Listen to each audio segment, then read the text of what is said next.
Bharatiya Janata party की संगठनात्मक बैठक में राजधानी लखनऊ में विधायकगण तो आए ही आए हैं, संगठन के भी पदाधिकारी, जिलाध्यक्ष, अन्य जिम्मेदारों को भी बुलाया गया है।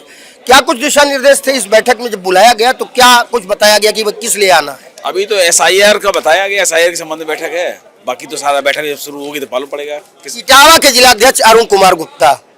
अरुण जी, क्या लगता है कि एसआईआर में जैसा कि चल रही हैं बातें कि घुसपैठियों के वोट कट रहे हैं और जिनको मतदान का अधिकार उन सबके बन रहे हैं, तो क्या कहीं घुसपैठियां हैं भी या केवल शोर है घुसपैठियों के नाम? नहीं, घुसपैठियां तो हैं ही। इटावा में भी काफी लोग भाग गए।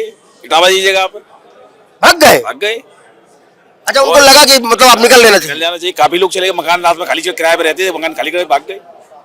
तो यही लोग पिछली सरकार में वोट भी करते थे। वोट तो सबके वोट बने हुए हैं। इटावा में 2.5 लाख वोट कम हो चुका है लगभग। इटावा में 3 विधानसभा पे। तो विपक्ष को जो चिंता है, विपक्ष जो परेशान है, तो क्या इन्हीं लोगों को लेकर परेशान? इन्हीं लोगों के लिए तो परेशान है। फर्जी वोट उनका था, 2 डबल ट्रिपल मृतक सब सारे वोट सब डाल लेते थे। इटावा कहीं डाले ना, इटावा तो डालते ही थे। इटावा तो एक ऐसी जगह है, एक ऐसा जिला है। किसी नेता ने हमसे एक बार कहा कि इटावा वालों ने एक बार पूछा कि भैया हमारे यहाँ में और बाकी जिलों में क्या फर्क है?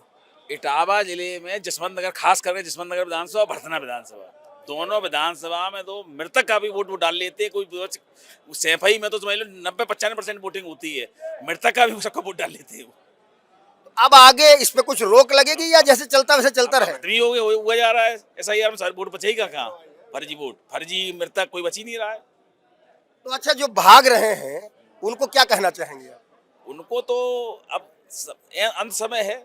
घुसपैठियों का, फर्जी वोटिंग का, डबलिंग ट्रिपलिंग सबका खत्म है। चलिए, आप जिलाध्यक्ष हैं, प्रदेश को नया नेतृत्व मिला है और राष्ट्रीय नेतृत्व भी नया कार्यकारी अध्यक्ष के रूप में आया है, एक संगठन के व्यक्ति होने के नाते, क्योंकि संगठन ही सरकार बनाता है। 2027 में क्या होगा? 2027 में भारतीय जनता पार्टी पूर्ण बहुमत की सरकार बनेगी और 300 प्लस होगी। 300 प्लस हो जाएंगे, बढ़ जाएंगे 101%। गुंजाइश ही नहीं है। फर्जी वोट सब कम हो गया, फर्जी बड़ा बना रखा था सब। लेकिन उत्तर प्रदेश के मुख्यमंत्री जी ने तो चिंता व्यक्त की है एसआईआर पर। उन्होंने कहा अपने वोट भी नहीं बन पा रहे हैं, कुछ ऐसा भी सब बन रहे हैं, बन रहे हैं। सब बन रहे हैं। यानी उनकी चिंता जो थी वो जायज। चिंता तो खैर जायज थी, लेकिन पूरा संगठन, पूरे विधायक जनता सारे लोग लगे हुए हैं, करवा वोट बनवा रहे हैं। क्या शुभ नाम है आपका? संजीव भदौरिया। संजीव सर, ये कहाँ से? जिला कोषाध्यक्ष बीजेपी इटावा, एसआईआर विधानसभा। भदौरिया जी, इटावा में तो भदौरिया, मैनपुरी इटावा में भदौरिया चौहान रहते हैं। क्या लगता है कि ये जो भागे ये रोहिंग्या और बांग्लादेशी थे?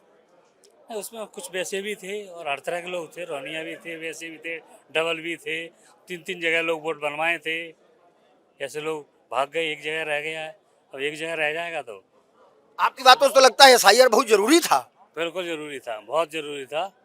बहुत जरूरी था। हाँ, एसआईआर से प्रदेश में 300 प्लस सीटें आएंगी बीजेपी की। जैसे बिहार में जीते ऐसे यूपी में जीते, वैसे यूपी भी जीतेंगे। अच्छा, फार्मूला अध्यक्ष जी, जिला अध्यक्ष आप मिल गए, हमको बड़ा अच्छा लग रहा है। फार्मूला क्या बताया गया है आप लोगों को कि एसआईआर के समय पे किन चीजों का ध्यान रखना है विशेष रूप से? एसआईआर में ध्यान रखा है किसी का भी, उनका भी कोई वोट बचे नहीं और फर्जी कोई बने नहीं।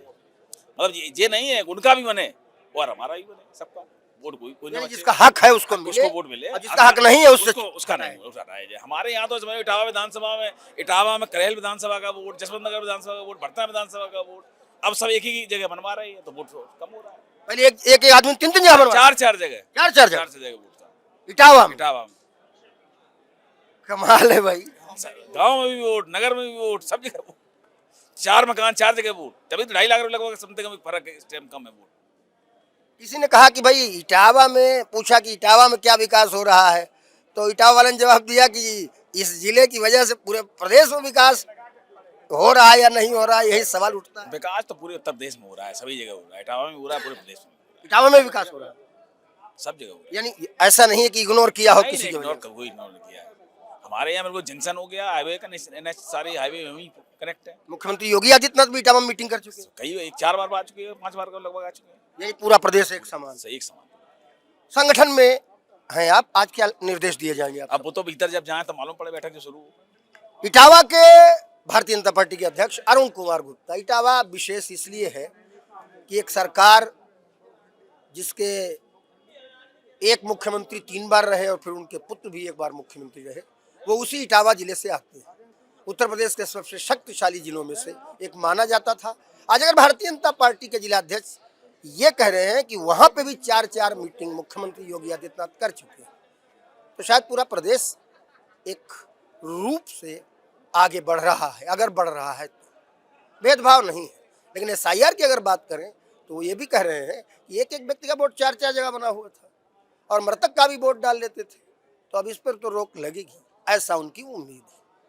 क्या कुछ होगा समय बताएगा, लेकिन फिलहाल भारतीय जनता पार्टी की संक्रांत बैठक में SIR पर जोर दिया ही जाएगा। नमस्कार।